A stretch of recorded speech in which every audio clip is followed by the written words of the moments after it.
दोस्तों, भारत में एक जानी औरत की कब्र से आवाजें आ रही थीं। जब कब्र को खोदा गया तो औरत क्या कर रही थी? अस्तगफिरुल्लाह।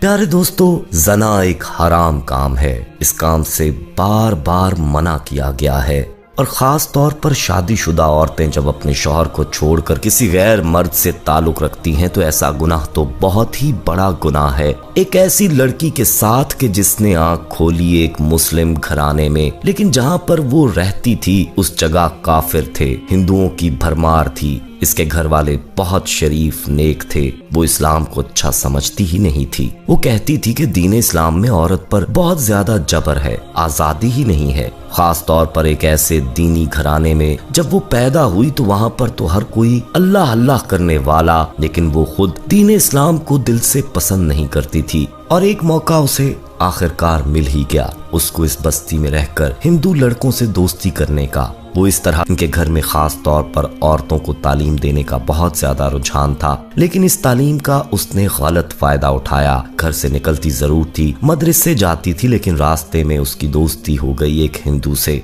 जिसने उसके हुस्न को देखा तो उसका दीवाना हो गया। वो लड़की तो पहले ही इसी इंतजार में थी कि किसी तरह अपने मजहब से फरार इख्तियार करे। उसने फौरन उससे दोस्ती कर ली और अब वो मदरसे जाने के बहाने उस गैर मुस्लिम दोस्त से मिलती। एक बार उसने कहा, तुम मुसलमान हो, लेकिन तुम किस तरह मुझसे मिलती हो? तो वो कहने लगी, मैं अपने मजहब को पसंद नहीं करती। तो वो लड़का कहने लगा, तुम क्या चाहती हो? मैं चाहती हूँ कि मजहब को छोड़ दूं, लेकिन तुम्हारे वालिद साहब नाराज नहीं होंगे तो उनको बताएगा कौन? उस लड़के ने कहा, सबसे पहले मैं तुम्हारी मुलाकात अपने खुदा से करवाता हूँ। एक बुत उसने घर में रखा हुआ था जिसको वो बहुत मानता था। उसने कहा, देखो मैं इनका मानने वाला हूँ, मैं इनसे जो भी मांगता हूँ ये मुझे वो दे देते हैं। वो घर वालों को झांसे दे रही थी कि मैं मदरसे जाती हूँ और वहाँ पर बहुत देर हो जाती है आने में, और वो रोज वहाँ से जाते जाते रास्ता बदल लेती थी और उस हिंदू लड़के के साथ जाकर जनाकारी करती। वो लड़का उसकी कमजोरी से फायदा उठा रहा था। वो मनमानी उसके साथ करता और हर रात उसके साथ गुनाह कबीरा करता।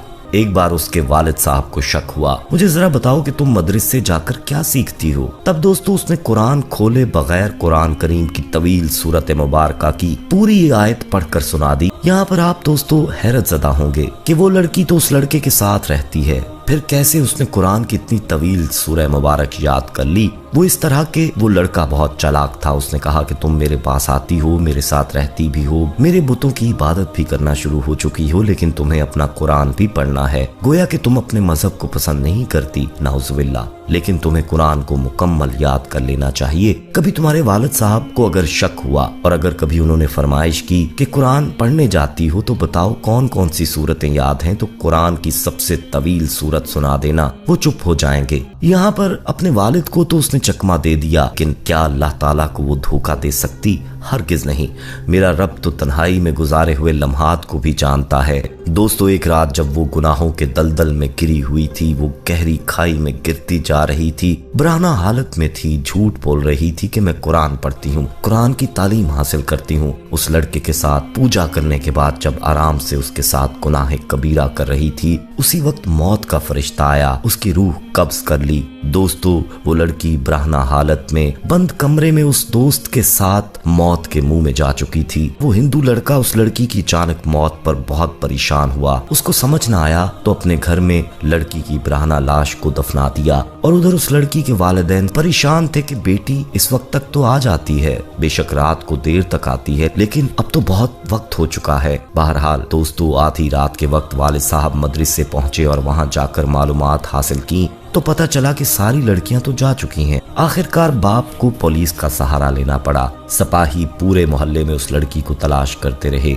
आखिरकार वहां पर हिंदुओं की बस्ती के पास भी पहुंचे और तमाम हिंदुओं से पूछा तो वो कहने लगे कि इस तरह की कोई लड़की हमारे पास नहीं आई। वो लड़का उसी बस्ती में रहता था। उसके घर का दरवाजा भी खटखटाया गया। जब दरवाजा खटखटाया गया तो उसने बड़ी मुश्किल से दरवाजा खोला। दरवाजा खोलने पर वो लड़का बहुत ही ज्यादा घबरा गया। माथे पर पसीने की बूंदें थीं। सिपाहियों को उस पर शक हो गया। उन्होंने कहा कि हमें लगता है कि वो लड़की तुम्हारे यहाँ आई है। बाप कहने लगा, ऐसा कैसे हो सकता है, ये गैर मुस्लिम है, मैं मुसलमान, मेरी बेटी मुसलमान है, एक हिंदू के घर में वो क्या करेगी? लेकिन सिपाहियों को शक हो चुका था। उन्होंने उस लड़के को हटाया और अंदर जा जाकर देखा। पूछगछ की और सहन में खुदी हुई जमीन देखकर बात वाज़ेह हो चुकी थी।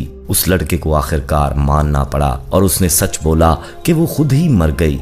उन्होंने सहन में मौजूद गड्ढे को खोदना शुरू किया, लेकिन सामने जो मंजर था दोस्तों, सबने देखा। उस मंजर को देखकर सबके रोंगटे खड़े हो गए। उसके जिस्म पर ना कफन था, ना ही कोई कपड़ा था, जबकि उस लड़की के पोशीदा छुपे हुए आज़ा मुकम्मल तौर पर गल सड़ चुके थे। और यही नहीं, उसके जिस्म को लपेटा हुआ था एक बहुत बड़े सांप ने। ये वो अजाब था जो इस लड़की पर जना के गुनाह की वजह से आया था। दोस्तों, इसके बाद उस लड़के को तो सिपाही पकड़ कर ले गए थे। गो के उसने उसे नहीं मारा था, लेकिन फिर भी उसने उसको बहकाया था। लेकिन हमारी आज की औरतें ये बात नहीं समझती। अल्लाह ताला हमारी औरतों को बापर्दा रहने की तौफीक अता फरमाए और हमें नेक अमाल करने की तौफीक अता फरमाए। हमारा खातिमा ईमान पर करे, आमीन सुम्मा आमीन।